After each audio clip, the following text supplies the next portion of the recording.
Kailangan ko makatakas dahil kung hindi, maabutan niya ako at maaaring patayin niya ako. Hindi ka makatatakas. Aangkinin kita ngayong gabi at naamoy ko ang alimuyak ng pagiging berhin mo. Matagal na namin hinintay ang isang kakaya mo. Malinis at walang karanasan. Virgin! Hindi! Hindi! Malapit na siya sa akin! Bibilisan ko pa! Kahit anong mangyari, hindi ko hahayaang magtagumpay ang hayop na yun! Miss! Dito! Halika, bilisan mo! Tulong! Tulungan mo ako! Hinahabol ako ng mga halimaw! Tulungan mo ako! Tutulungan kita!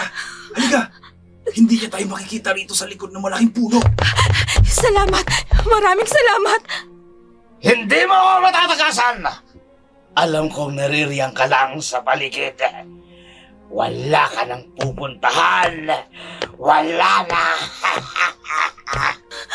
Ay, Diyos ko! Bakit ganyan ang kanyang anyo? Parang siyang tao na may mukha ng gaya sa aso at may buntot. Teka, nagbabago ang kanyang anyo. Nagiging tao siya. Kabunan ng tawag sa kanila ng mga matatanda. Isang uri ng aswang na may kakayahang mag-anyong tao. Ibig sabihin, may mga aswang na namumugad sa lugar na to. Tama ka. Hindi lang siya nag-iisa. Marami kami. Hindi! Isa ka rin sa kanila! Isa ka rin halimaw! Ngayon, wala ka ng takas. Akin ka na!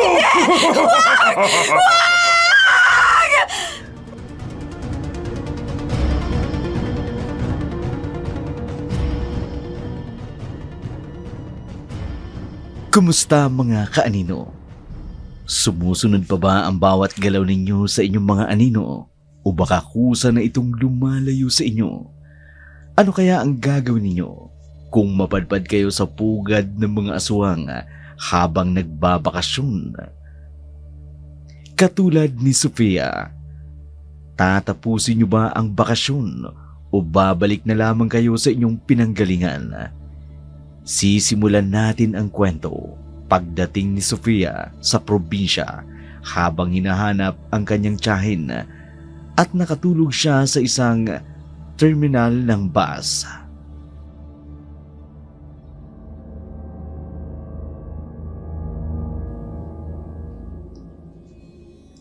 Pasensya ka na kanina ha. Doon talaga ako tumatambay sa malapit sa terminal ng bus kapag madaling araw. Doon ako naghihintay ng mga pasahero galing sa Maynila. Ako si Cardo. Ako si Sofia. Bakit nga pala doon ka nakatulog sa terminal? Maraming mga loko-loko ron. Mabuti na lang at ako nakakita sa'yo doon. Galing ako sa Maynila eh. Pupunta sana ako kay Chang Ludi para magbakasyon sana rito. Pero wala na siya sa dating address niya eh. Hindi ko rin makontak ang telepono niya. Wala akong mapuntahan kaya doon na lang ako nagpalipas ng gabi sa terminal ng bus. Si Ludi ba ikamo? Yung magaling na albularyang nakatira doon sa kabilang baryo. Opo. Siya nga po, si Chang Ludi. Kilala niyo po siya? Kung siya ang hinahanap mo. Ano nga palang pangalan mo, iha? Sofia ang pangalan niya. Gaya ng sabi ko, kung si Ludi naman na nahi ang hinahanap mo, ikinalulungkot ko. Pero patay na siya. Ano ho? Diyos ko, ano ho bang ikinamatay ng tiya Ludi ko? Matagal na namuhay mag-isa ang tiyahin mo dahil pinabayaan siya ng mga anak niya. Nagpakamatay siya. Sa bahay niya mismo, natagpuan ang kanyang bangkay. Ho? Kawawa naman ang Chang Ludi ko. Hindi man lang namin nalaman ang pagkamatay niya. Ay, saan ka na ngayon tutuloy, Sofia? Ngayong wala ng Chang Ludi mo. Yan nga hong iniisip ko eh. Dora, Aling Nora na lang. Aling Nora, baka bumalik na lang po ako sa Maynila. Wala po kasi akong matutuluyan dito. Si Chang Ludi lang ang kamag-anak namin dito sa Bicol. Sayang naman kung hindi matutuloy yung bakasyon mo, Sofia. Isa pa, naririto ka na rin lang. Kung gusto mo, dito ka na lang tumuloy sa bahay habang nagbabakasyon ka rito. Tama si Mama Sofia. Kaming dalawa lang ang naririto sa bahay. Kaya walang magiging problema. Yun ang akala mo. Bakit nagpakita ka pa rito? Matagal na silang nananahimik. Mama, ano sa palagay nyo? Okay lang ba kung dito muna tumuloy si Sofia habang nagbabakasyon siya? Kawawa naman siya kung wala siyang matutuluyan dito. Oo. Wala namang problema. Mabuti nga yun. At masasamahan ka ni Cardo sa pamamasyal. Maraming magagandang lugar dito sa amin. Siguradong mag-i-enjoy ka. Nagdadalawang isip pa si Sofia na tanggapin ang pagmamagandang loob ng mag-ina.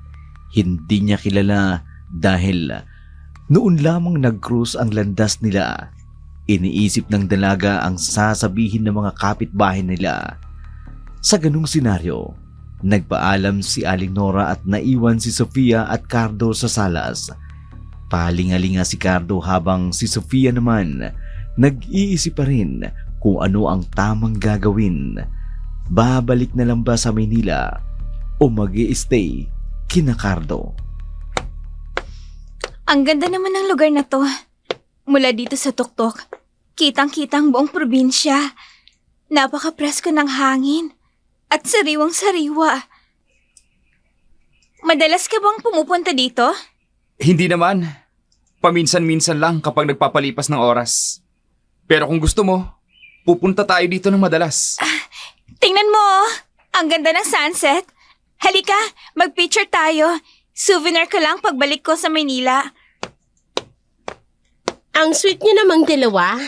Pwede ba akong sumali? Emily, anong ginagawa mo rito? Kayo, anong ginagawa niyo rito? Ano? Cardo? Sino siya? Mukhang nagagalit yata. At ikaw? Sino ka namang babae ka? Ikaw siguro yung bakasyonistang sinasabi ni Aling Nora. Yung galing sa Maynila, pero naligaw dito sa probinsya. Oo, ako nga yun. Sofia nga palang pangalan ko. Pero hindi ako naligaw. Nagkataon lang na wala na yung kamag-anak ko rito. Wala akong pakialam kung sino ka. Teka, bakasyon lang ba talagang sadya mo rito? O baka naman, naghahanap ka ng lalaki makakanantari mo? Emily, tumigil ka! O bakit? Hindi mo siya kilala! Totoo ba? Kunwari, mahinhin na babae yan, pero ang totoo, malandi siya. Emily, nagkakamali ka. Aray! Ano mga tuwiran? Aray ka rito, malandi! Sandali! Tawal mo ako! Nasasaktan ako, Emily! Wala akong alam sa sinasabi mo! Maangang ka pa! Kakalboy kita, malandi! Malis ka! Umiiyak ka! Ay, landi! Walang iyok! Sandali! Cardo! Tulungan mo ako! Tama na yan!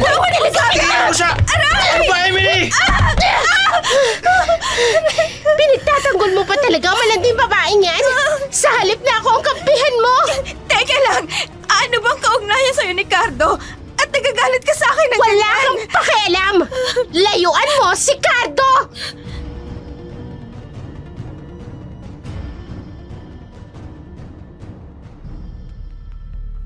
Tumalikod na lamang si Emily at mabilis na umalis. Baka sa kanyang mukha ang magkahalong pagkainis kay Sofia at galit kay Cardo dahil sa hindi nito pagkampi sa kanya. Kinakabahan si Sofia na baka sa pag-alis ni Emily ay may pinaplano itong mas malala pa sa ginawa niya. Ayon kay Cardo, matagal nang may pagtingin si Emily sa kanya pero hindi niya pinapansin. Rason kung bakit nagkaganon si Emily, hindi dahil sa galit, kundi dahil sa selos na nararamdaman niya.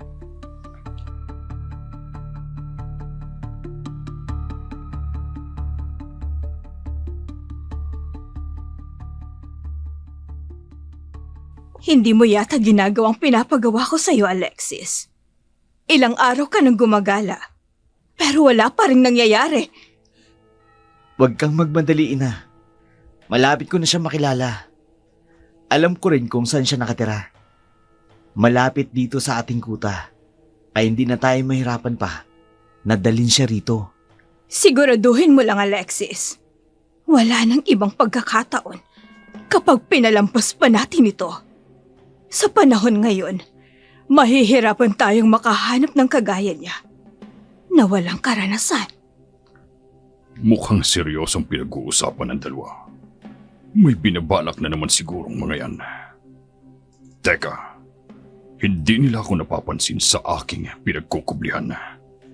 Lalapit ako sa kanila para marinig ko kung anong pinag-uusapan nila. Naiintindihan ko, ina. Kaya huwag kayong mag-alala. Pinapangako ko, dadaling ko siya sa kuta natin sa tamang panahon.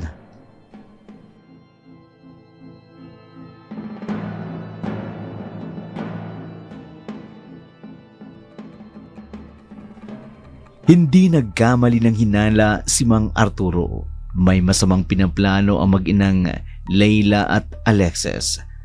Nanatili ng ilang minuto si Mang Arturo sa kinaroroonan nito. Nang makalis na ang mag-ina, saka lamang nakagalao at nakahinga ng malalim ang matanda. Paika-ikang lumakad na rin si Mang Arturo pabalik sa kanyang kubo. Saka lumingon sa mag-ina. Hindi niya ito natatanaw.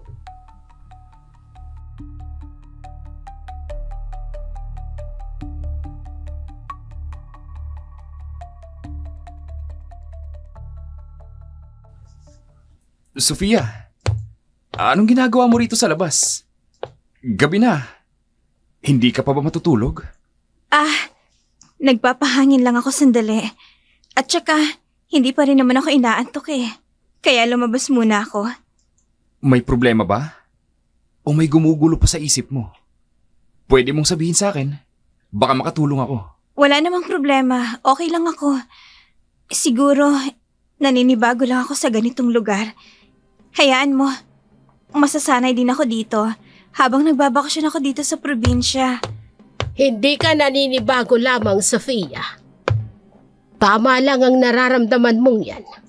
Sadyang nakatakda ang anumang nararamdaman mo.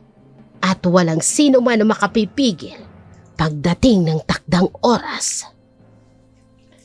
Habang nagsasalita si Aling Nora, malalim ang tinig at ang titig nito'y palipat-lipat kina Carlo at Sofia. Ang tingin nito, tila ba alam nito ang nangyayari sa hinaharap. Napahawak pa lamang ng baybit si Sofia sa braso ni Carlo. Pagkatapos niyon, mabilis na umalis si Aling Nora gaya ng dati. Naiwan si Carlo.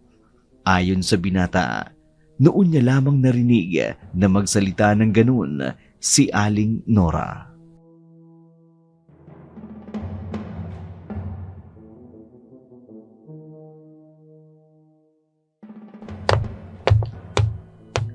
Ginabi na ako ng pagtatabas ng damo sa aking niyugan.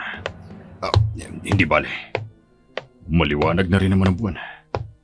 Kung bakit kasi hindi pa pailawan ni Kapitan ang bahaging ito ng kalsada. Sandali. Ano ba itong nakaharang sa daraanan ko?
Napapadalas naman ang nangyayaring hindi maganda rito sa atin, Arturo.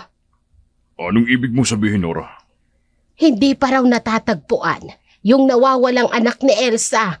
At kagabi, may balita sa telebisyon. May natagpo ang bangkay ng isang babae doon sa bukana ng gubat. Ha? Sa may bukana ba'y kamo ng gubat? Uy, bakit parang nagulat ka, Arturo? Alam mo rin ba ang tungkol dito? Naalala ko kasi yung nangyari sa akin kagabi. Doon mismo, sa may bukana ng gubat na yun. Uy, bakit? Ano bang nangyari sa'yo kagabi, Arturo? Pauwi na ako kagabi. Nang harangin ako ng isang halimaw. May katawang tao at mukha niya ay mukhang aso. Mabalahibo ang katawan.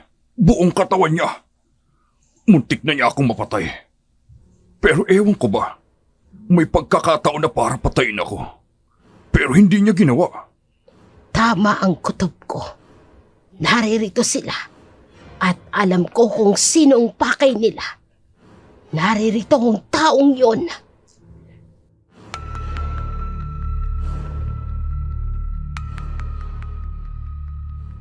Sa mga titig ni Aling Nora kay Mang Arturo habang nagsasalita, nararamdaman niyang may ibig sabihin ang mga binibitawan nitong salita, lalo na nang mapansin nitong ang nangingitim na marka ng kamay sa kanyang liig. Ayon kay Aling Nora, nagsimula na ang panahong itinakda sa pagbabalik ng mga ito. Saglit na napaisip si Mang Arturo sa sinabing iyon ni Aling Nora. Ngunit sa halip na mag-usisa pa si Mang Arturo, nagpaalam na lamang ito kay Aling Nora. Habang papalayo ay palingon-lingon pa ito sa matanda hanggang sa makalayo na siya sa bahay ni Aling Nora.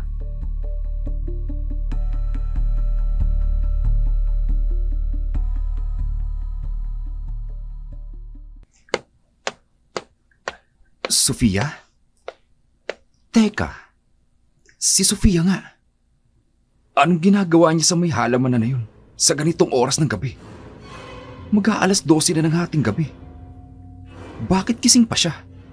Lalapitan ko siya. Oo, sasama ako. Sigurado napakaganda ng pugad na sinasabi mo. Talaga? Sige, hintayin mo ako. Sasama ako sa'yo. Sino bang kausap niya? Wala naman akong nakikitang ibang tao. Maliban sa kanya. Sofia? Sofia! Cardo! Cardo! Saan ka pupunta? Cardo! Si Sofia? Nasa likuran ko? Sofia? Cardo! Kanina pa kita tinatawag. Hindi mo ako naririnig? Saan ka ba pupunta? Teka, hindi ba ikaw yung nandun kanina? Teka, nasaan na yun? Wala na siya.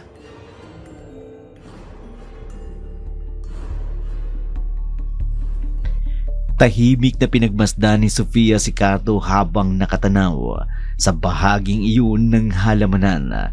Seryoso ang binata habang nililibot ng paningin ang buong paligid. Walang nakitang tao o anumang nilalang doon maliban sa anino ng malaking puno na dulot ng maliwanag na sikat ng buwan. Tinanong pa ni Sofia si Cardo kung talagang may nakita ito. Ayon sa dalaga, maaaring namamalikmata lamang si Cardo, subalit tiniyak ng binata na totoo ang nakita nito na si Sofia ang babaeng iyon.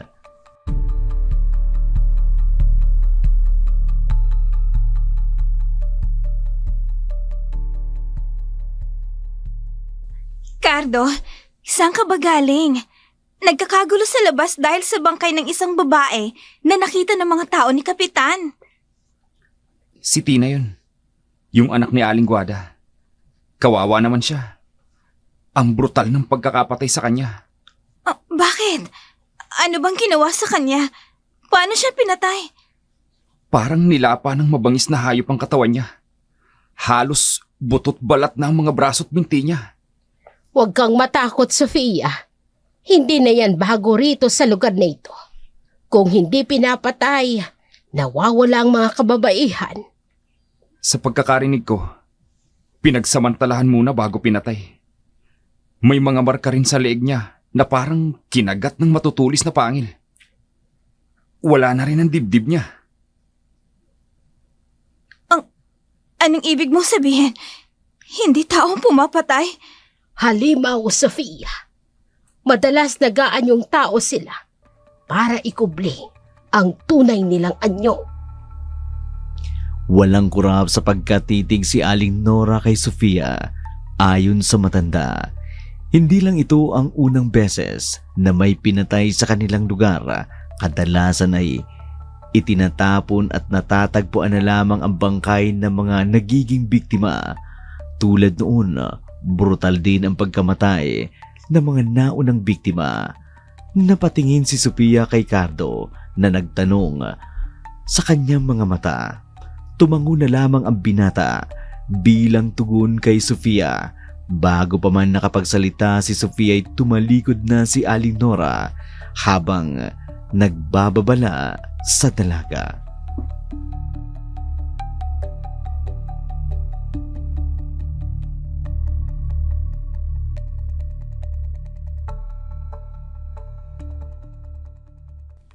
Kilala ko nga siya, pero wala naman akong alam sa pagkamatay niya.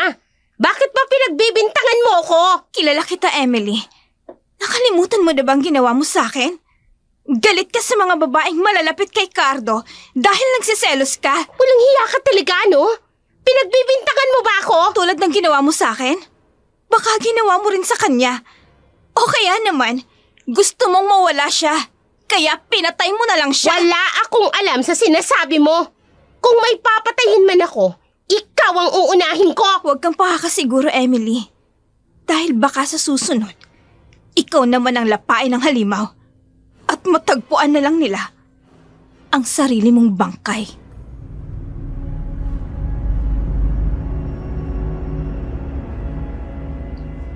Humantong sa mainit na pagtatalo ang komprontasyon ni na Sofia at Emily.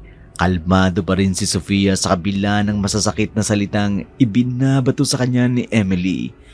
Nakatayo lamang si Sofia sa harapan ni Emily habang pinagmamasdan ang tumitinding galit nito. Ngunit makikita sa mga mata ni Sofia ang galit at pilit na pinipigilang sumabog. Isang makahulugang ngiti ang ipinukol na lamang ni Sofia kay Emily bago tinalikuran ang dalaga.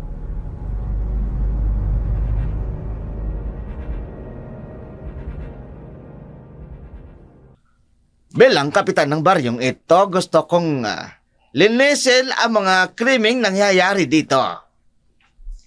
Sa ganitong oras ng gabi, diretsahin mo na ako, Kapitan. Ano ba talaga ang sadya nyo? Gusto sana naming makausap ang anak ninyo. Si Alexis? May anak ka pa bang iba? Bakit naman, Kapitan? Ano bang ginawa niya? Kung tungkol po sa pagkamatay ni Tina, ang itatanong ninyo, Kapitan. Ngayon po sinasabi ko na sa inyo, wala akong kinalaman doon. Pero may nakakita raw sa iyo na sinusundan mo si Tina ng gabing iyon nang mapatay siya. Ang tanong bakit mo siya sinusundan? Nakita ko siya ng gabing yun. Nagmamadaling maglakad. Kaya tingnan ko kung may tinatakbuhan siya. Pero madilim sa bahaging yun ng daan. Kaya pinabayaan ko na lamang siya. Kapitan, magdahan-dahan kayo sa pagbibintang nyo. Maaari ko kayong kasuhan sa ginagawa nyo. Grabe ka naman, nagtatanong lang kami ha? Kung wala ka naman talagang kinalaman sa anak ninyo, wala naman kayong dapat na ipag-alala.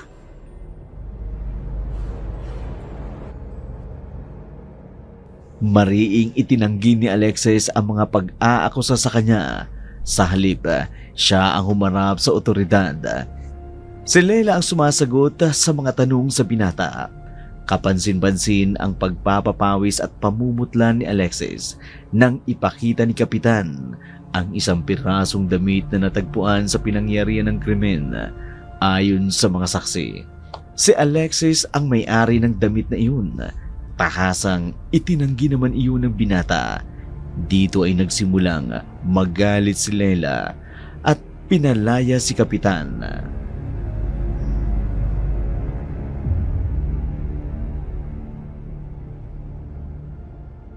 Nakaka-relax ang pakiramdam sa lugar na to. Ang ganda. Lagi ka ba pumupunta dito? Minsan lang, kapag gusto ko mapag-isa. Lalo na kapag may iniisip. Ganun ba? Siya nga pala. Gusto ko magpasalamat sa inyo ni Aling Nora. Salamat sa pagpapatuloy sa inyo habang nagbabakasyon ako. Kung buhay pa sana ang tsaludi ko. Wala yun. Kailangan mo na matutuluyan. Nagkataon lang na sa amin ka napunta. Teka lang, may kukunin lang ako sandali. Dito ka lang ha. Sige. Ano kaya kukunin niya? Alangan namang bibili siya ng cotton candy. Hi! Kumusta ka? Sino ka? Ako si Alexis. Ikaw? Ako naman si Sofia. Ang ganda ng pangalan mo. Bagay sa'yo. Nice to meet you, Sofia. Ang init ng kamay niya. Humihigpit ang pagkakahawak niya sa kamay ko. Aray. Mag-iingat ka, Sofia. Maraming masasamang nilalang sa paligid mo. Anyong tao, pero ang totoo, halimo sila pagsapit ng dilim. Sandali! Alexis! Sandali! Ano bang pinagsasasabi mo? Sofia? Okay ka lang ba? Sino bang hinahanap mo? Ha? Nawala na siya. Wala na siya. Sa isang iglap, nawala sa paningin ni Sofia si Alexis. Palingalinga pa si Sofia habang iniikot ang mga mata niya sa paligid. Ngunit wala nang naruroong Alexis. Saglit na napaisip si Sofia kung totoo nga ang nakausap niya iyon. Una na nagginip lamang siya habang hinihinday si Cardo. Kapansin-pansin ni Cardo na tila nababalisa ang dalaga. Ayon sa binata, baka naninibago lamang si Sofia sa ganoong lugar. Muling pinagmasdan ni Sofia ang paligid nang mahagip ng kanyang mga mata si Alexis. Nakangisi ito at marahang kumakaway sa kanya. Samantala,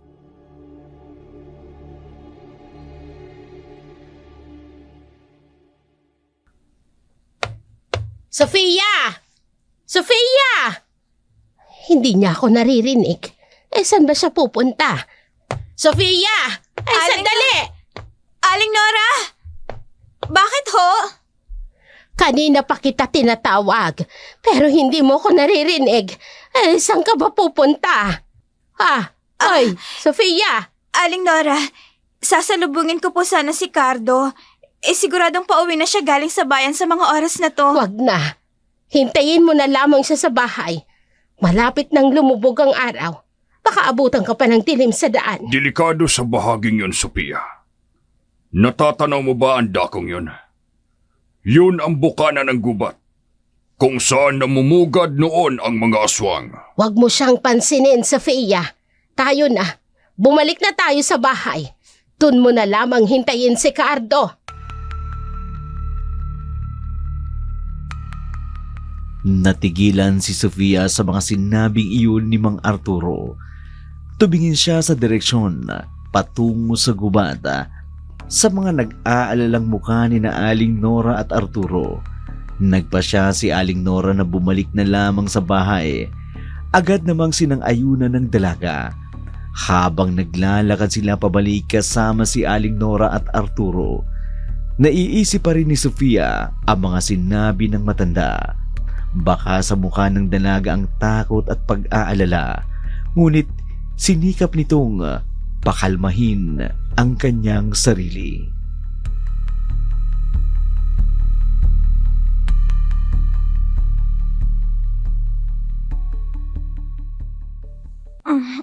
Aling Nora, ano po bang ibig sabihin ni Mang Arturo? Doon po sa mga sinabi niya kanina. Kasi ho, napapaisip po ako eh. Mahirap ipaliwanag, Sofia. Baka hindi mo rin naman maintindihan. Kaya nga po ako nagtatanong, Aling Nora. Kasi ho, hindi ko ho talaga maintindihan. Kahit nga ho kayo eh. Minsan may mga sinasabi rin na hindi ko maintindihan. Maiintindihan mo rin sa takdang panahon, Sofia. Alam kong minsan, nakakaramdam ka ng kakaiba sa sarili mo. Hindi ba? Paano niyo po nalaman? Sapagkat nararamdaman ko, Sofia, hindi ka pangkaraniwang babae lamang. May kakaibang lakas na nagkukubli sa kaibuturan ng iyong pagkatao. Aling Nora, anong ibig niyong sabihin? Ano bang nalalaman niyo? Hintayin mong ikaw mismong makahanap ng tunay na lakas mo, Sofia. Kusa mo itong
Susugurin tayo ng aswang!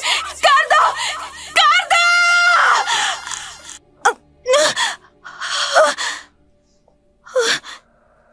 Panaginip. Nananaginip na naman ako. Sofia? Sofia, ano nangyayari? Narinig kitang sumisigaw. Wala ito. Nananaginip lang ako. Mukhang masama ang panaginip mo. Ayos ka lang ba? Oo. Ayos lang ako. Hindi na bago sa akin ang ganong panaginip. Anong ibig mong sabihin? Sandali. Pagbubuksan ko lang ang kumakatok.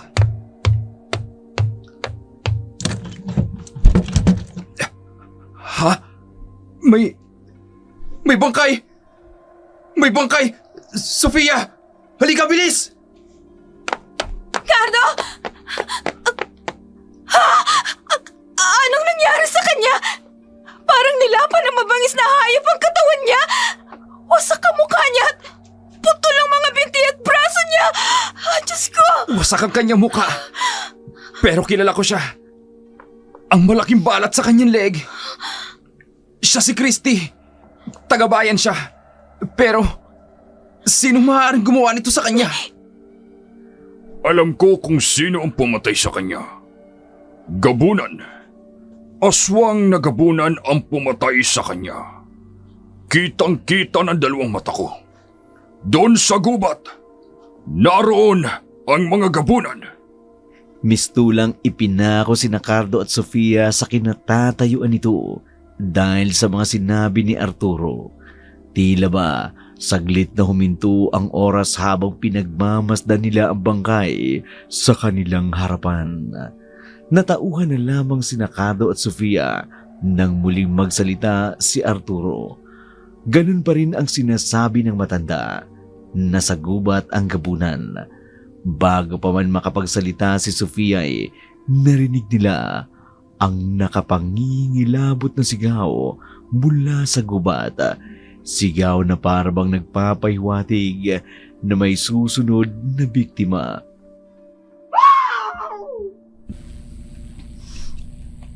Dito ko siya nakita nun. Habang namamasyal kami ni Cardo, kung makikita ko ulit siya, sisiguraduhin kong may malalaman ako sa pagkatao niya. Pupunta ako sa bandaron. Baka naroon siya. Sino kayang hinahanap niya? Hindi niya alam na kanina ko pa siya sinusundan. Wala siyang kasama. Pagkakataon ko ito para malapitan siya. Narito na ako sa likuran niya. Sino kayang hinahanap niya? Sino bang hinahanap mo? Ikaw? Ako nga. Si Alexis. Sofia, tama ba? Oo. Pasensya na, hindi kita napansin eh. Kanina ka pa ba dito? Hindi naman. Kararating ko lang. Nakita kitang kaya tinawag na kita. Mag-isa ka lang? Oo. Ang totoo nga niyan eh. Hinahanap talaga kita. Ha? Oo, kanina pa. Hindi maganda yung pagkakakilala natin nung una. Gusto ko sanang... Hi, Alexis! Oh, kasama mo palang malanding bakasyonistang to. Pagkatapos kay Cardo, ikaw naman ang lalandiin niya. Alam mo bang matagal na ako nagtitimpi sa'yo? Sa mga pang-aalipos na mo sa akin, ha, Emily? At hindi sa lahat ng oras, magagawa mong gusto mo. Hayop ka talaga! Halika rito! Ano ba? Walang hiya ka talaga! Papatin mo! Bitawan mo ako! Ano ba? Hindi ako natatakot sa'yo! Lalabanan kita! Ang dapat sa mahaba mong buhok, hindi na ganito! Ano ba? Bitiwan mo ako! Nasasaktan ako! Bitiwan mo ako! Papatayin talaga kita! Gusto mo akong patayin? Ha? Talaga? Pwes, uunahan na kita. Ipapakita ko sa'yo ang hayop na sinasabi mo. Dito! Dito! Ang dapat sa mukha mo! Ingud-gud ka nito sa semento! Hayop ka! Anong ginawa mo sa mukha ko? Demonyo ka! Sa susunod na pakialaman mo pa ako. Hindi lang yan ang gagawin ko. Wawasakin ko mukha mo! Duguan ang mukha ni Emily matapos isalampak ni Sofia sa matigas na semento. Halos nawala ng ulirat ang dalaga dahil sa tinamong mga sugat sa mukha. Nagbanta pa ito na babalikan si Sofia habang dahan-dahang naglalakad papalayo. Nang humupa na ang nararamdamang galit ni Sofia, napansin itong wala na si Alexis. Hinagilap niya na ito sa paligid, subalit hindi niya ito nakita. Saka lamang natauhan si Sofia sa ginawa niya kay Emily nang makita ang dugo sa kanyang mga kamay. Samantala, Ikaw pala, Cardo. Mukhang mahalaga ang sadya mo. Pumunta ka pa rito sa pinagkokoprahan ko. Ganon na nga, Mang Arturo. Gusto talaga kitang makausap tungkol dun sa sinasabi mong pumatay kay Christy. Ha? Bakit? Hindi ka ba naniniwala, ha, Cardo? Nakita mismo ng dalawang mata ko. Si Emily. Siya ang pumapatay. Si Emily? Mang Arturo, sigurado ba kayo? Magagawa ni Emily ang ganun kabrutal na pagpatay? Nilala pa ang katawan ng biktima? Palagi ko siyang nakikita na nakikipag-usap sa lalaki. At palagi rin siyang pumupunta sa bahaging yun ng kagubatan. Marahil ay nakikipagkasundo siya sa taong yun. Pero Mang Arturo, ang sabi ninyo, halimaw ang pumatay kay Christy. Papaanong makikipagkasundo si Emily sa taong yun? Tama. Nung sugurin niya ho ako ng isang araw, napansin ko may mga kalmot siya sa leeg, pati ho sa mukha. May nanlalata rin siyang marka sa mga braso niya. Yan. Tanda yun ng tinangkan lumaban ng biktima. Pero nang magbago ang anyo ni Emily bilang halimaw, wala na nagawa si Christy. Hanggang sa mapatay at lapain siya ng halimaw. Napagtanto ni Cardo na maaaring hindi pa niya lubusang kilala si Emily, kaya hindi niya pa alam ang buong pagkatao ng dalaga. Ang kalmot sa liig at sa mukha, pati na ang mga nanlalata nito sa braso ay senyales na may kakaibang nangyayari kay Emily. Agad na nagplano si Sofia para usigin si Emily. Mabilis namang sumang-ayon si Mang Arturo upang isiwalat ang kanyang nasaksihan.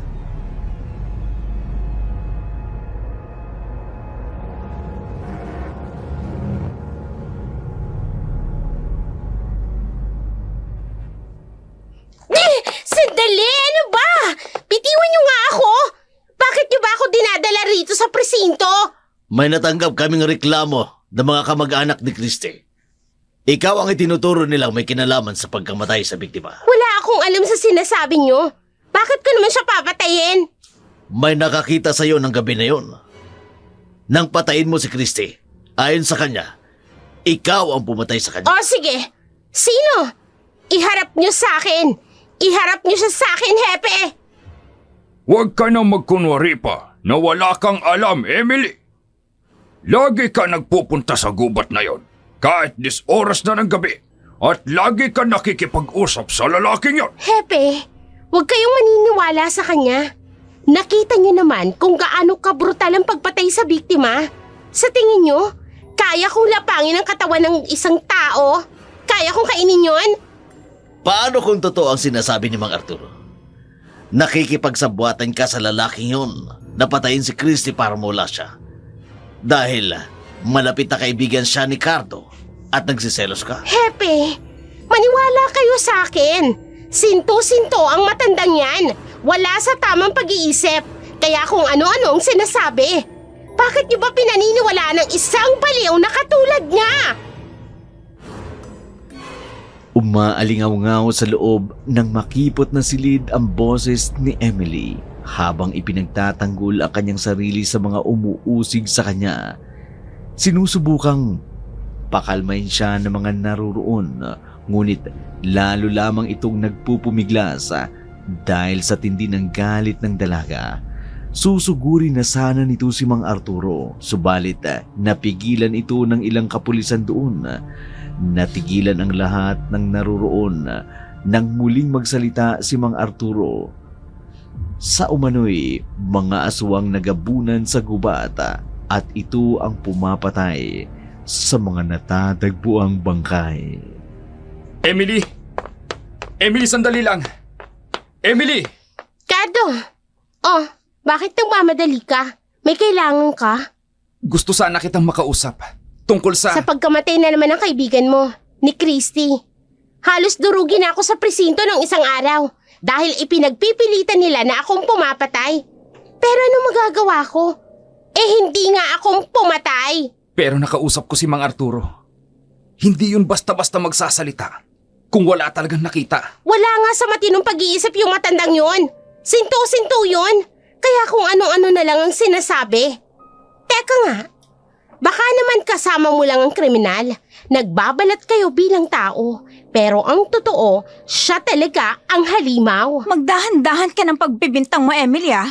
Baka wasakin ko yung bunganga mo. Ay, bakit? Hindi nga ba? Mula nang dumating ka rito, para magbakasyon ko, no? Saka naman dumami ang krimen dito. Kung hindi pinapatay, nawawala ang biktima. Mag-ingat ka sa mga sinasabi mo, Emily.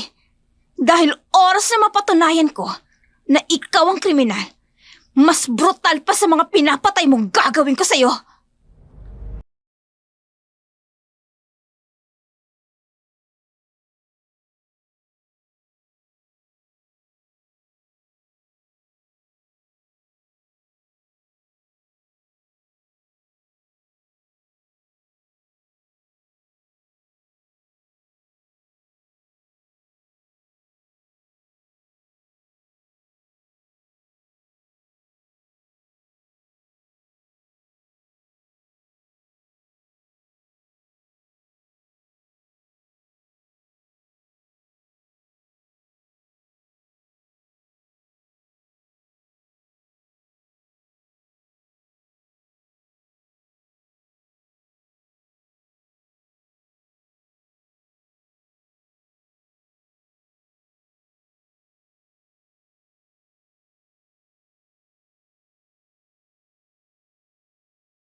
Tungkol nga pala sa nangyari kahapon, may naalala lang ako. Huwag ka sana mag-isip ng masama. Kay Emily ba? Bakit? Ano bang napansin mo sa kanya? Baka makatulong sa kaso ni Christy. Yun na nga, Cardo eh. Napapansin ko kasi, lahat, kababaihan ang pinapatay. Maging yung mga nawawala, mga babae rin. Oo nga eh. Kaya palaisipan talaga sa mga pulis ang mga biktima. Napapansin mo rin pala? Oo, at yung natagpo ang mga bangkay, nitong mga nakaraang araw, lahat sila may kaugnayan at malalapit sa iyo. Ha? Anong ibig mong sabihin? Sofia, pinagsususpechahan mo ba ako? Cardo, hindi. Hindi ganun yun. Gaya nga ng sinabi ko, napapansin ko lang. At sigurado ako na nahahalata mo rin yun.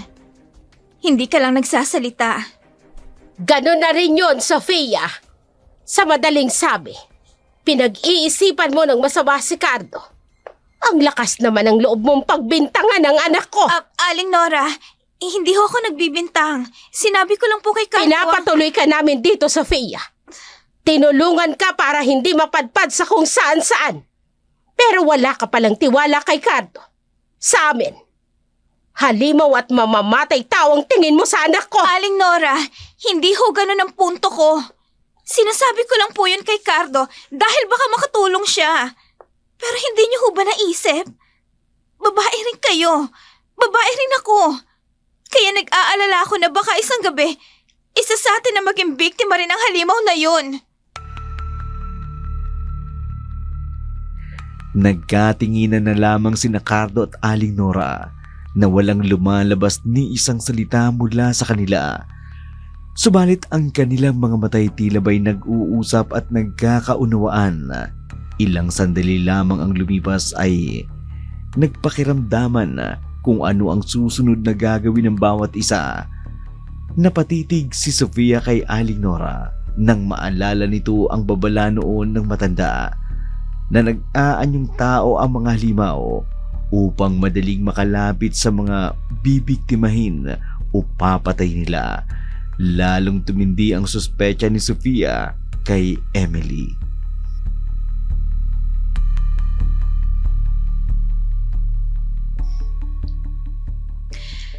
Ay, napaka-presko ng hangin kapag ganitong oras ng gabi. Mula dito sa veranda, Kitang-kitang maliwanag na sikat ng buwan. Parang nakikipagkarera sa mapuputing ulap na nakapaligid sa kanya. Teka, may naririnig ako mga yabag. Papalapit dito. Sofia? Ikaw pala, Cardo. Ikaw pala yan. Bakit? Gabi na. Anong ginagawa mo rito? Nagpapahangin lang ako.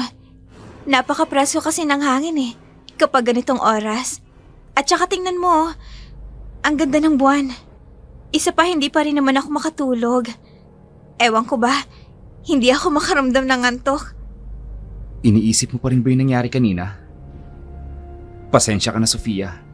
Nabigla lang ako. At si Mama, pagpasensyahan mo na rin. Huwag mo nang isipin yun, Cardo. Kasalanan ko rin naman eh. Kasi, nakapagsalita ako ng labag sa inaasahan ko.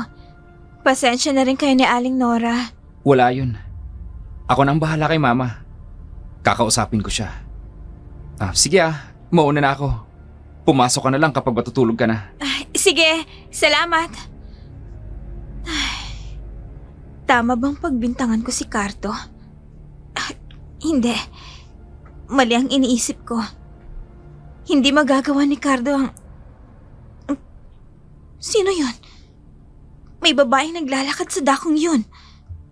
Kitang-kita ko siya mula rito sa kinatatayuan ko.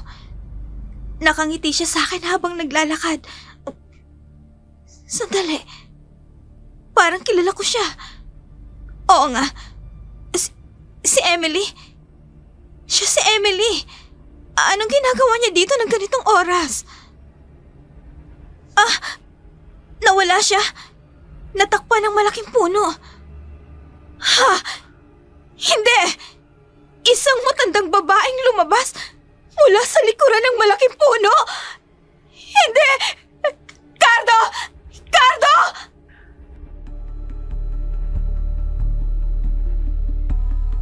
Takot at nakatulala na lamang si Sofia nang maabutan niya ito habang nakatitig sa bahaging iyon. Ilang sandali pa bago makapagsalita si Sofia, ngunit takot na takot pa rin ang dalaga. Sinabi nito kay Cardo kung ano ang kanyang nakita. Agad namang sinuyod ng mga mata ni Cardo ang buong paligid. Pero wala namang ibang taong nakita. Ayon sa binata, maaaring namamalikmata lamang si Sofia. Ngunit ang titig ni Sofia kay Cardo nagsasabing may kakaiba sa lugar na iyon.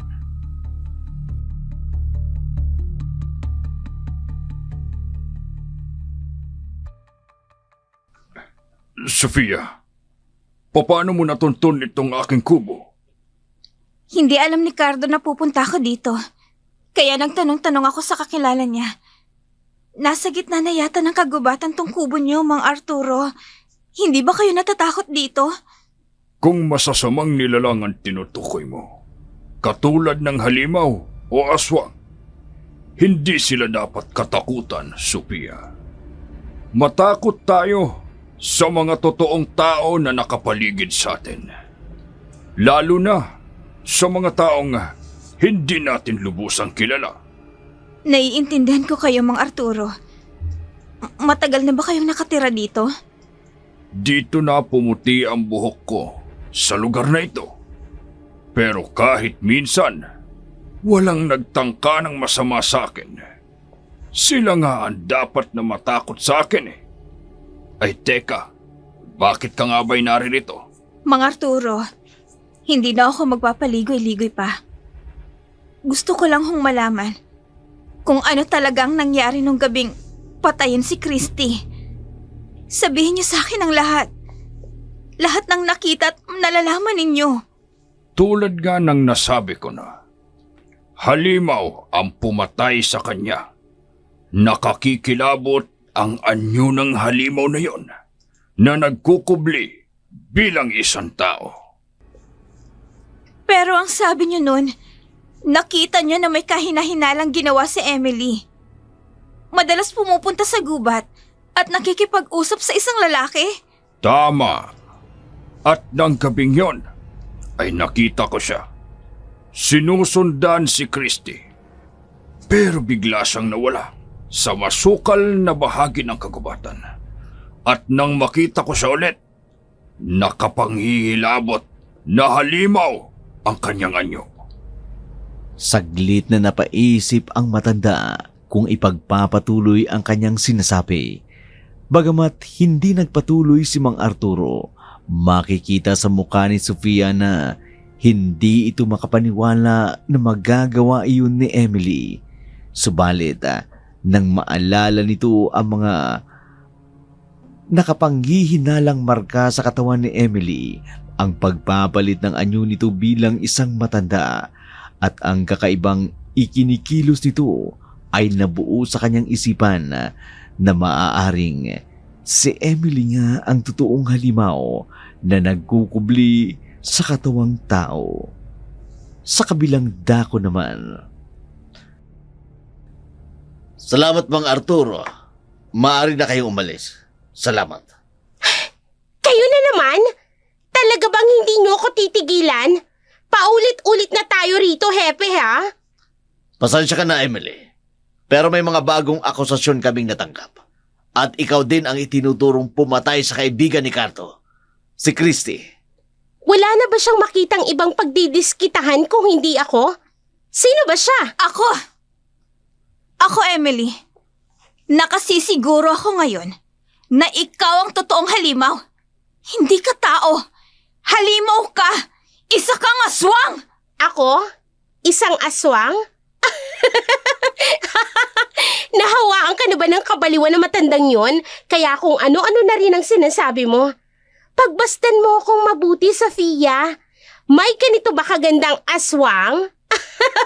Oo. Tama ka nga. Ang gandang yan ang nagkukubli sa totoong pagkatao mo, Emily. Ha? Anong ibig mong sabihin? Makinig kayo, Hepe. Bago ang brutal na kamatayan ni Christy, napag-alaman ko na may mga kakaibang ikinikilos ang babaeng yan. Nagpupunta siya sa gubat tuwing oras ng gabi. Sinungaling! Ang bakasyonista niya ang pumapatay ng mga babaeng malalapit kay Cardo. Alam ko may pagnanasa ka sa kanya, kaya pinapatay mo ang lahat ng babaeng malapit sa kanya para mapunta sa iyo ang atensyon niya. hindi nagpatinag si Emily sa mga akusasyon ni Sofia ayon sa dalaga. Si Sofia ay may motibo para pumatay dahil sa lihim nitong pagnanasa kay Cardo. Hindi nakapagpigil si Sofia at bigla na lamang sinunggaban si Emily. Sa kainitan ng pagbabangayan, isang malakas na kalabog ang umalingaw-ngaw sa maliit na silid. Hinampas ni Hepe ng kanyang kamay ang mesa na nasa harapan nila. Hudyat iyon para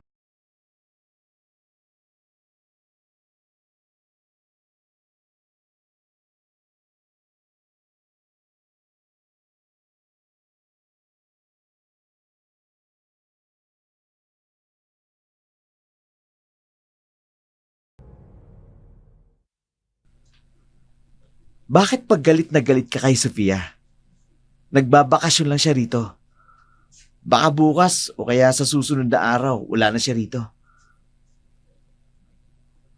Mapapansin ka rin ni Carto. Hindi na ako makapaghintay, Alexis. Kaya gusto ko, gawin mo na yung pinag-usapan natin. Ha? Oo. Okay lang mo ba gustong gawin ang plano natin? Gusto ko, bukas na bukas din. Isang malamig na bangkay ng bakasyonistang yon. Magagawa mo ba yon, Alexis? Alexis pala ang pangalan ng lalaking kinakasabwat niya. Dito muna ako magkukubli sa likuran ng malaking puno ng akasya. Alexis, naririnig mo ba ako? Hindi ka naman nakikinig eh. Oh! Oh. Magagawa ko yan. Pero ngayon, ikaw munang papatayin ko. Alexis, anong nangyayari sa'yo? Tinutubuan ka ng itim na balahibo sa mukha at sa buong katawan. Humahaba rin ang kuko sa kamay at paa mo. Sige! Hindi! I-describe mo pa ng i-describe ang nakikita mo sa akin. Nagigingilin mo ka! Alexis! Isa kang bangal, Emily. Hindi ang katulad mo ang hinahanap ng aming angkan. Hindi! Ikaw ang pumapatay! Ikaw ang aswang! Hayop! Demonyo ka! Hindi ako hayop. Tingnan mo ang mukha ko. Lalong hindi ako demonyo. Aswang lang. Sa mga katulad mo, wala nang silbi ang pagpaparami ng aming angkan. Kakainingit ng buhay. Iwan mo ako! Hayop ka! Hindi ako makakayo! Alexis! Parang hawa mo na! Bitiwan mo ako! Huwag mo akong papatayin! Hindi! Huwag! Ang lig mo!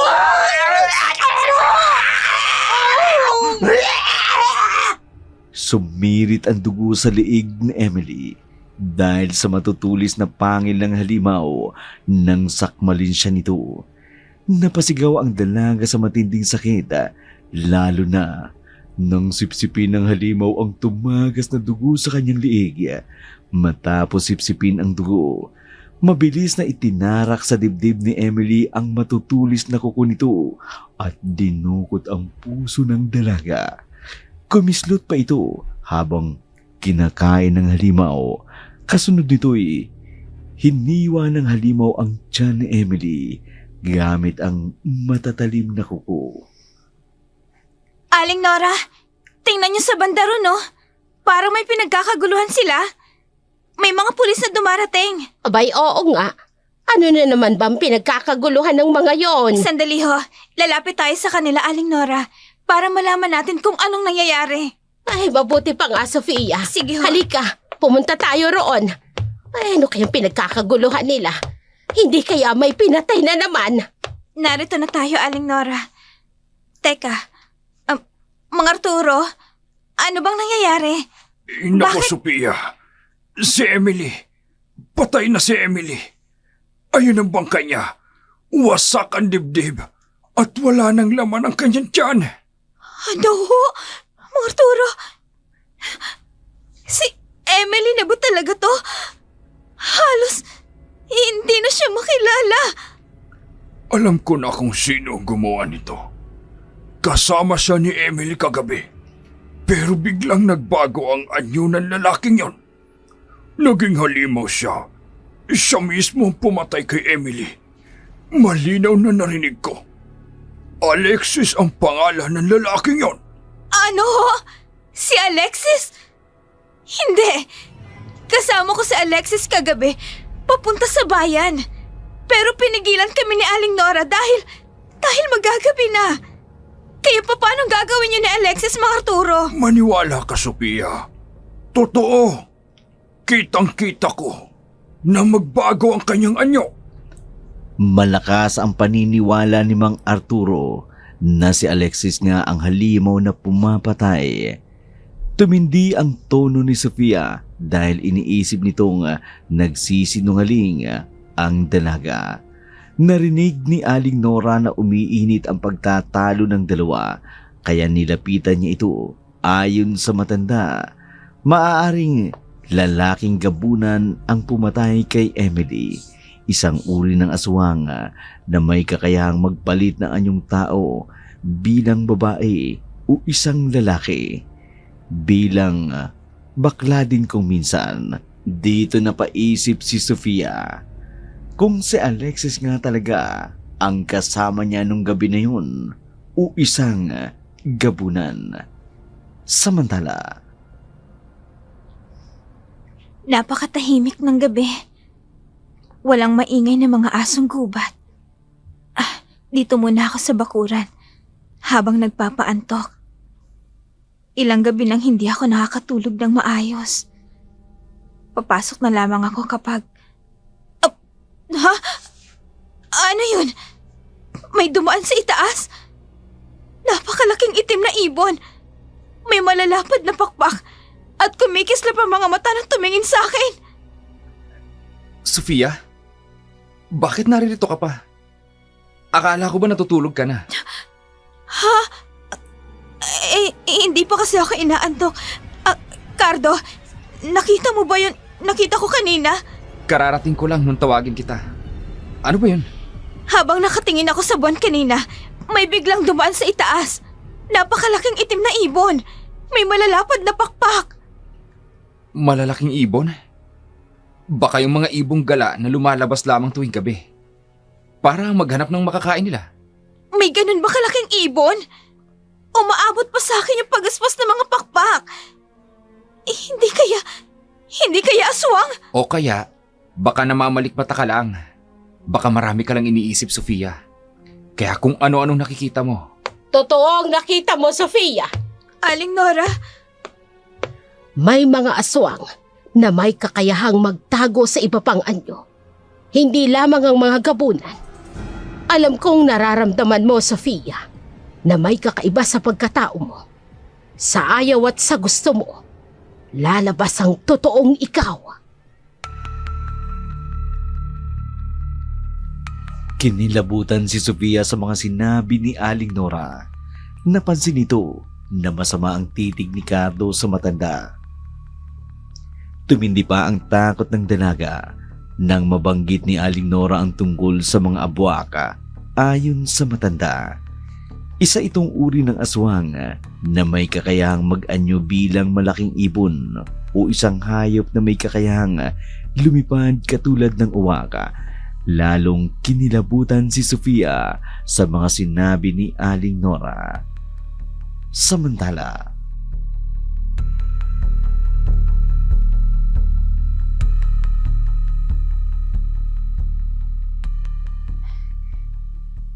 bakit kaya gusto ni mga Arturo sa gitna ng kagubatan siya tumira? Nasaan bang mga kamag-anak niya? Hindi ko alam eh. Narito na siya simula pa nung pagkabata ko. Wala naman siyang kinikwento tungkol sa buhay niya.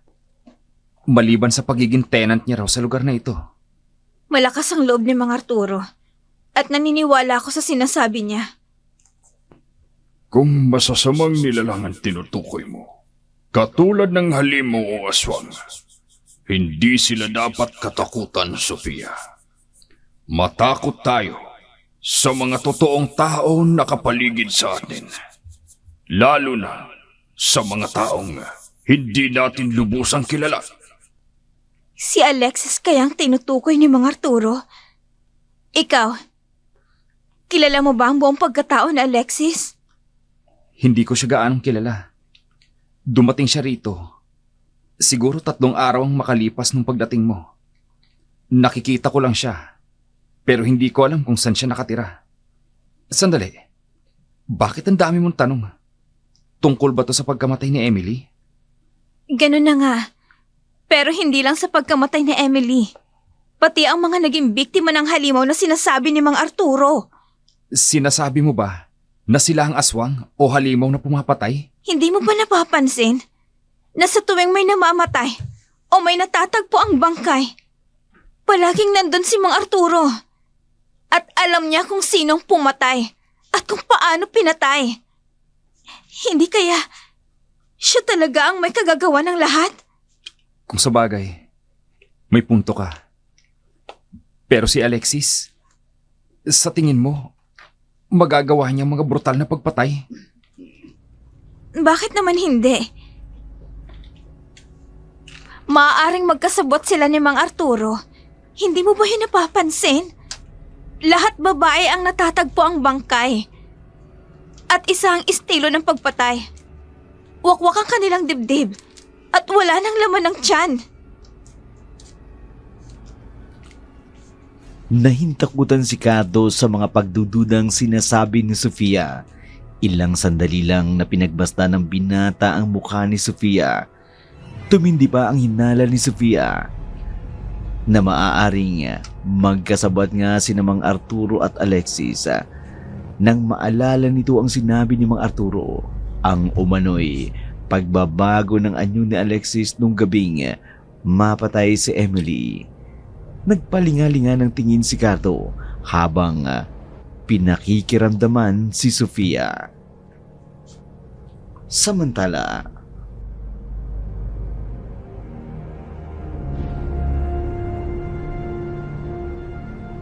Ganito ba talaga dito sa inyo, Cardo? Mabibilang lang ang mga nagsisimbang kabataan? Karamihan kasi mga matatanda. Nung una, dinudumog ng mga tao ang simbahan tuwing araw ng Biyernes.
Sino bang tinatanaw ninyo at nagkakandahaba ng mga liig ninyo?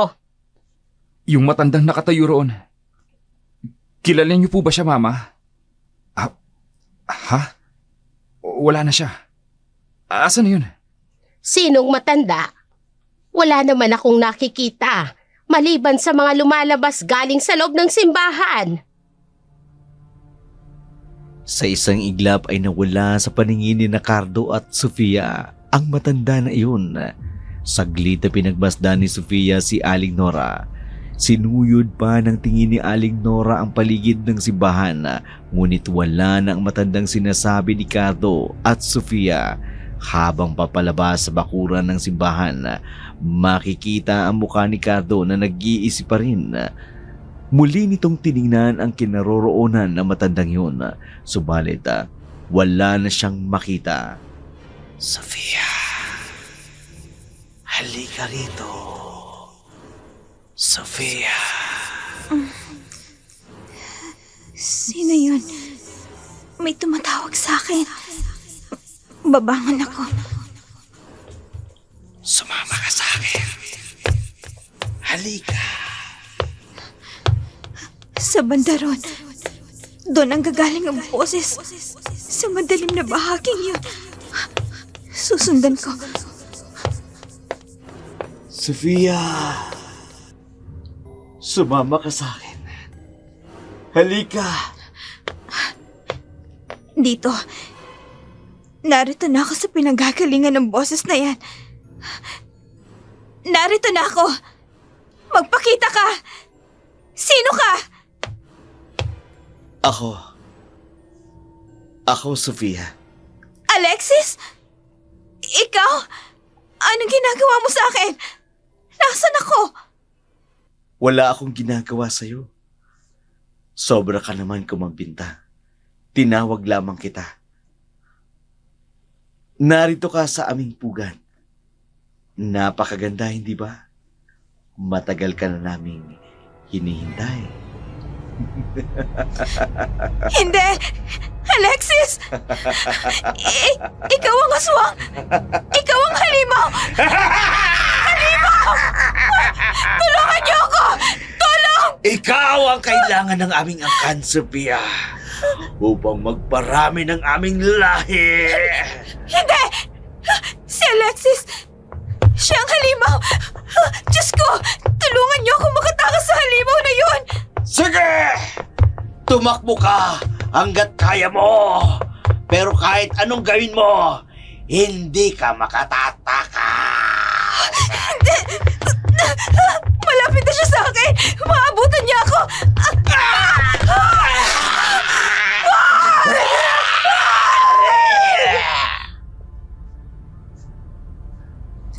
Halos himatayin si Sofia sa katatakbo para takasan ang halimaw na humahabol sa kanya. Ngunit pakiramdam niya hindi siya gumagalaw sa kanyang kinaroroonan. Narinig ng dalaga ang makapanindig balahibong halakhak ng halimaw habang nakabuntot ito sa kanyang likuran. Kahit anong sigaw ni Sofia na humingi ng sakloloy, walang nakaririnig sa kanya hanggang makarating siya sa pinakadulong bahagi ng kagubatan. Dito nakubkob si Sofia ng halimaw. Alexis! Wag! Wag!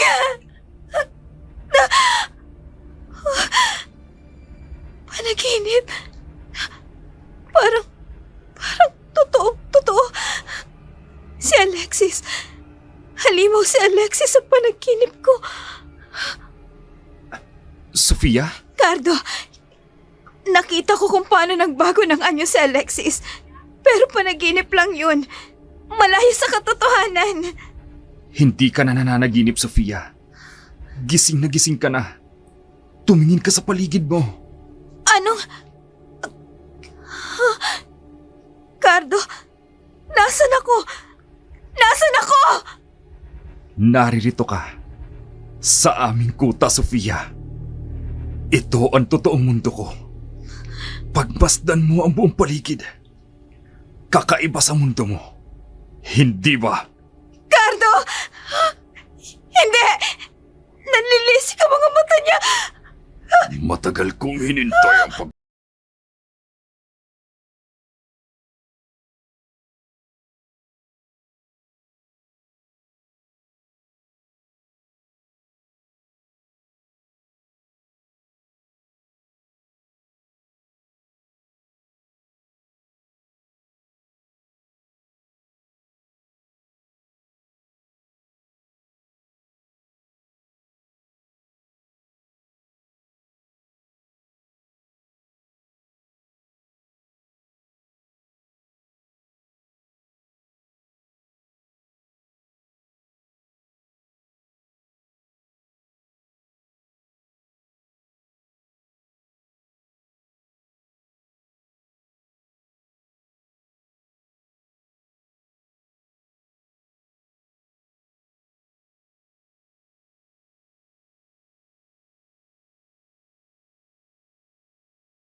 pagmasdan mo! Nakabibinging singaw ang pinakawalan ni Cardo habang unti-unti nagbabago ang anyo nito. Umaba ang mukha katulad ng sa aso. Ganon din ang balahibong tumubo sa kanyang buong katawan. Kasunod nitong nagbago ang matulis na kuko sa kamay at paa. Napasigaw si Sofia at lalong tumindi ang kirota nang biglang umigpas ang malapad na pakpak sa likod ni Cardo. Nanlaki ang mga mata ni Sofia nang makita ang bagong anyo ni Cardo. Isang napakalaking gabunan.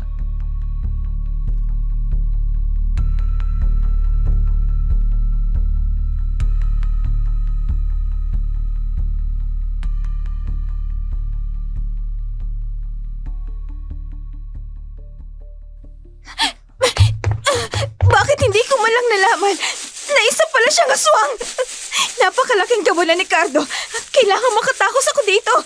Bahala na kung saan. Basta makalayo lang ako sa lugar na to. Teka, nasa na ba ako? Ito na yata ang hangganan ng gubat. Wala nang daan dito. Noon, babalik ako sa bantaron. Susubukan ko. Saan ka pupunta? Akala mo ba hahayaan kitang makatakas?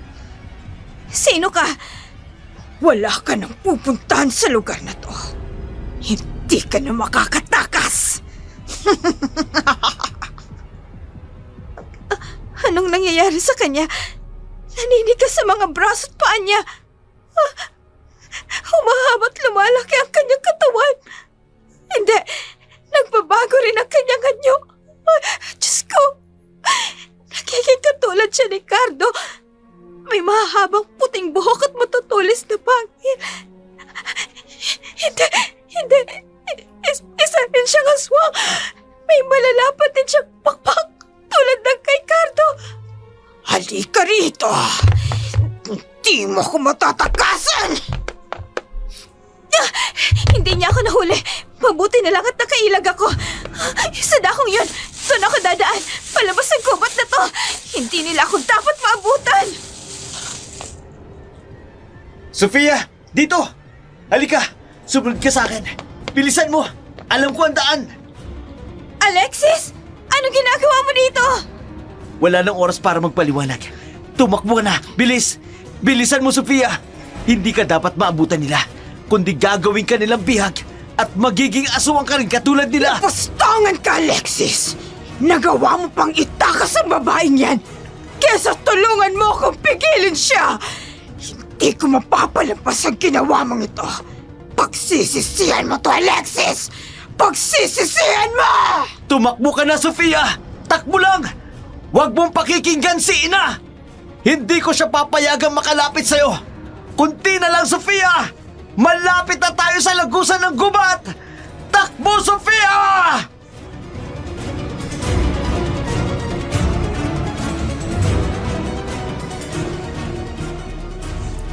Naghabol ang hininga si Sofia habang tumatakbo palabas ng gubata.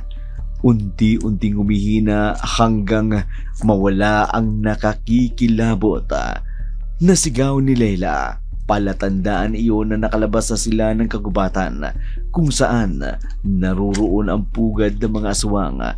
Lakad takbo pa rin ang ginagawa ni Sofia at Alexis upang makalayo ng tuluyan kay Leila.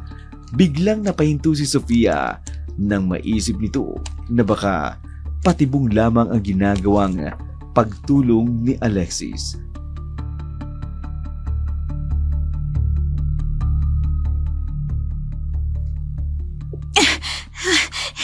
Narito na tayo sa bahay ni Aling Nora, Alexis. Iwan mo na lang ako dito. Sige, pero sigurado ka bang ligtas ka rito? Oo, at kailangan malaman ni Aling Nora ang nangyari kay Cardo. Sige, maiwan na kita. Babalikan ko si Ina. Haharapin ko siya. Diyos ko, ano bang nangyari kay Cardo? Paano ko ba sasabihin kay Aling Nora? Sofia, saan ka ba galing? Parang takot na takot ka. Gabi na pero pinagpapawisan ka. Aling Nora, si Cardo ho, naging halimaw. Ano? Si Cardo, naging halimaw. Why, saan? Nasaan si Cardo? Doon ho sa gubat. Ang sabi niya, yun daw po yung pugad nilang mga aswang. Hindi ko ho maintindihan, Aling Nora. Parang may ibang nilalang sa katawan ni Cardo na kumukontrol sa kanya. Kung ganon, hindi ka ligtas dito, Sofia. Maaaring masundan ka nila rito, lalo na ni Cardo. Kayong nakatakas ka na sa kanila. Alam niyang dito ka pupunta. Aling Nora, ano ang gagawin natin? Madali ka, Sofia. Sasamahan kitang makalayo sa lugar na ito. Halika, Oho. sumama ka sa akin. Kapag nakuha ka nila, magiging alipin ka ng pagpaparami ng kanilang lahi.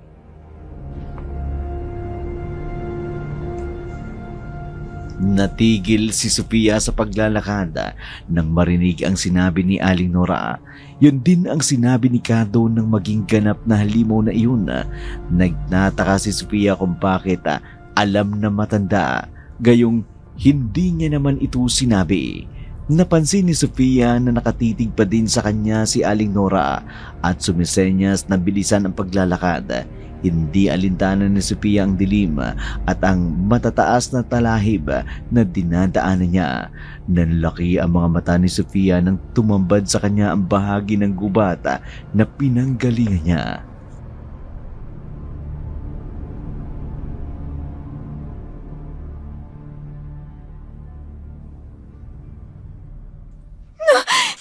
Hindi! Ito rin ang pinagdalan sa akin ni Cardo kanina. Ang pugad ng mga aswang. Bakit dito ako dinala ni Aling Nora? Hindi! Magkasabot sila! Mga hayop! Mga halimaw! Sinabi ko na sa'yo, Sofia. Hindi ka makatatakas dito kahit anong gawin mo. Kahit kailan, Cardo, mahina ka pa rin. Kung hindi pa dahil sa akin, natakasan na tayo ng babaeng yan. Hayop kayo! Paano niyang nagawa sa akin to? Masahol pa pala kayo sa demonyo! Wala nang silbi sa amin ang mga salita mong yan, babae. Cardo, humanda ka na sa ritual. Nagkakawin sa babaeng ito. Sa banda roon, nakahanda ng pagdarausan ng pagpupunla ni Cardo ng binhi sa sinapupunan ni Sofia. Hindi! Ayoko! Bitiwan mo ako! Ayoko! Ang pagiging birhen mo ang kailangan ni Cardo para sa susunod na henerasyon ng aming lahi. Bitawan niyo ako! Saan niyo ba ako dadalhin? Hayop ka! Nasasaktan ako! Ano ba? Bitawan mo ako, sabi! Malakas ka pa ring babae ka. Pero hindi ka na makakawala sa pagkakagapos ko sa kamay mo. Huwag ka lumaban, Sofia. Mauubos na ang lakas mo. Ngunit hindi ka makakawala. Narito na tayo. Cardo, ano pang hinihintay mo? Gawin mo na! Wag! Bitawan niyo ako! Ayoko! Mamamatay muna ako bago ka magtagumpay, Cardo! Huwag ka nang maglaban pa, Sofia. Lalo lamang akong natatakam sa napakabangong amoy. Halimuya ka ng isang birhen at inosenteng babae. Hindi mo ako makukuha, demonyo ka! Lumayo ka sa akin, hayop! Bitawan mo ako! Cardo, ano pang hinihintay mo? Gawin mo na bago matapos ang gabing ito. At kapag hindi mo nagawa ngayon, wala nang ibang pagkakataon. Huwag kang magmadali. Wala nang kawala sa akin ng babaeng to. Hindi. Ang suot niyang kwintas. Nakakasilaw. Ang init. Parang sasabog ang mga mata ko. Anong nangyayari sa kanya?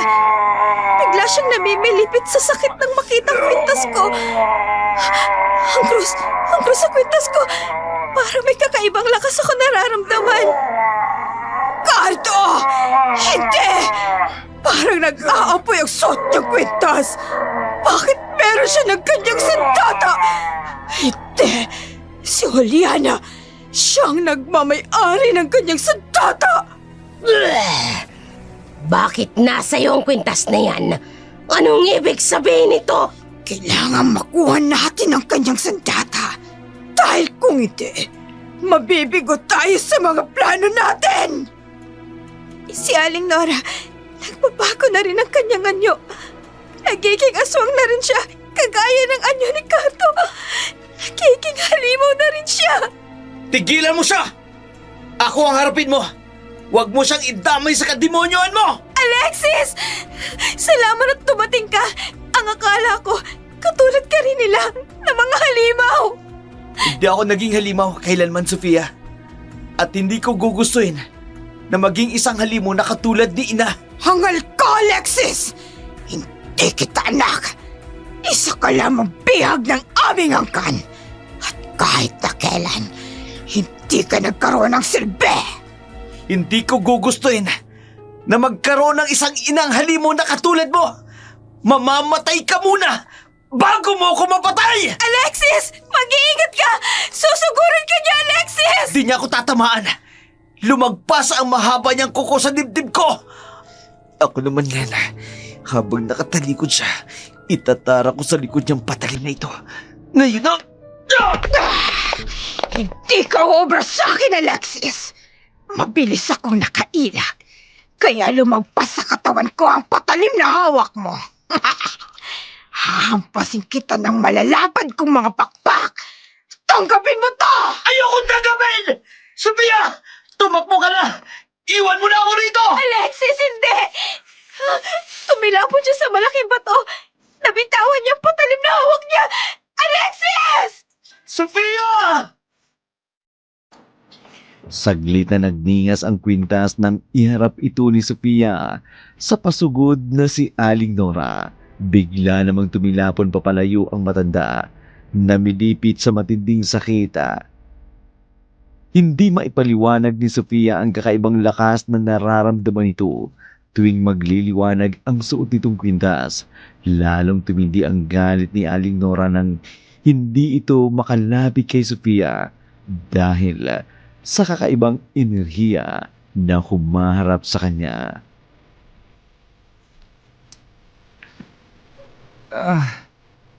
Anong nangyayari? Ang sakit ng mga mata ko! Cardo, huwag mong hahayaang makatakas si Sofia. Kapag hindi mo yun nagawa, papatayin tayo ni Leila. Si Cardo, bumalik siya sa pagiging tao. Cardo! Cardo! Sophia! Huwag kang lalapit sa kanya. Hindi siya tao. Halimo pa rin. Ang ayop na yan. Hindi. Nagbago na naman ang kanyang anyo. Naging aswang si Cardo. Susugurin niya ako!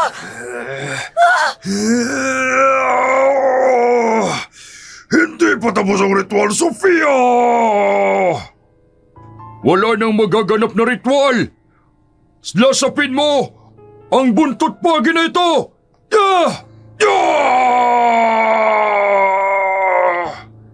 Mga Arturo, mag-iingat kayo!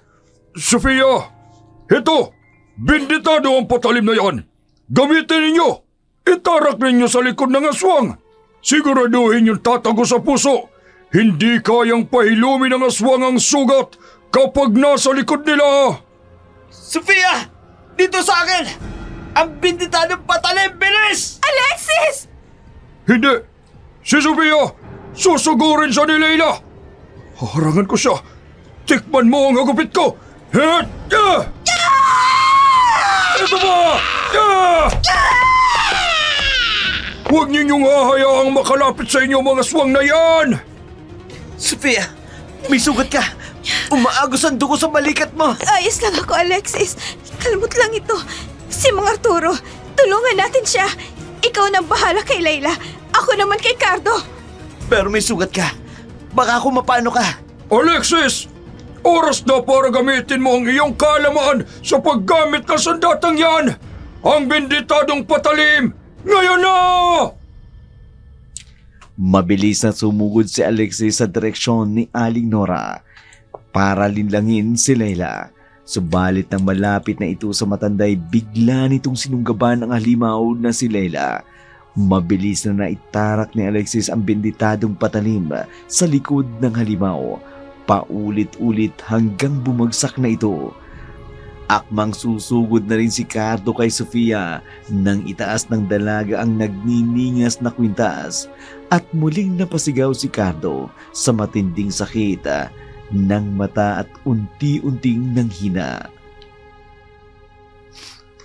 Mapatay mo man ako ngayon, Alexis. Hindi pa rin matatapos hanggat walang susunod na henerasyon aming angkan. Wala nang susunod. Dahil hindi na kita bibigyan ng pagkakataon upang mabuhay, tatapusin ko ng pagiging halimaw mo!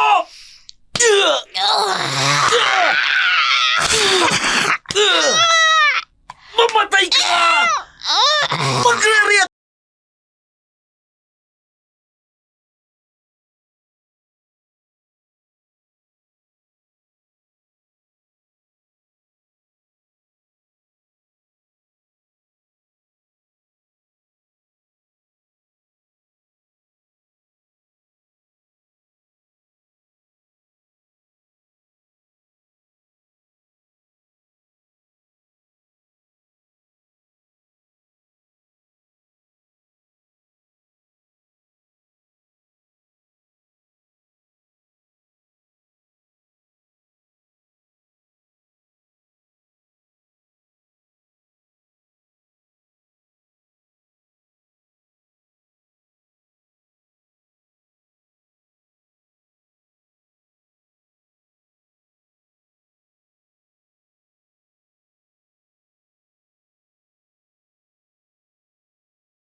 Mabilis na lumipas ang mga dahon sa tangkay ng panahon.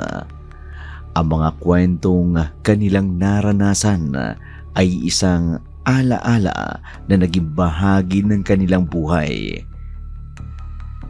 Naging maayos na ang lugar na napuntahan ni Sofia. Pero sa kanyang pag-alis sa lugar na yun, hindi niya makalilimutan ang dalawang taong naging sandala niya at tumulong sa kanya para malagpasan ang pagsubok na kanyang kinaharap. Ano na kayang nangyari kay Mang Arturo? Kaya pala napakagaan ang loob ko sa kanya. Dahil kapatid siya ni Lolo Juliana. Sofia, may problema ba? Simula nang bumalik ka galing sa bakasyon mo sa probinsya, laging malalim ang iniisip mo. May naging problema ka ba doon? Wala po, Ma. May mga bagay lang na naaalala ko sa probinsya. Ibang-iba dito sa Maynila. Talagang ganun sa probinsya, anak. Maraming makikita roon na wala dito sa Maynila. Teka, hindi ka pa ba inaantok? Malamig dito sa terrace. Pumasok ka na. Sige po, Ma. Susunod na lang po ako. Si Alexis. Kumusta na kaya siya? Kailan ko kaya makikita ulit? Kawawa naman. Sino kaya to? Gabi na kung may bisita pa si Mama. Wala naman ako nakitang tao na dumaan sa gate. Sandali! Nandiyan na! Sino bang... Oh, hindi! Kumusta ka na, Sofia?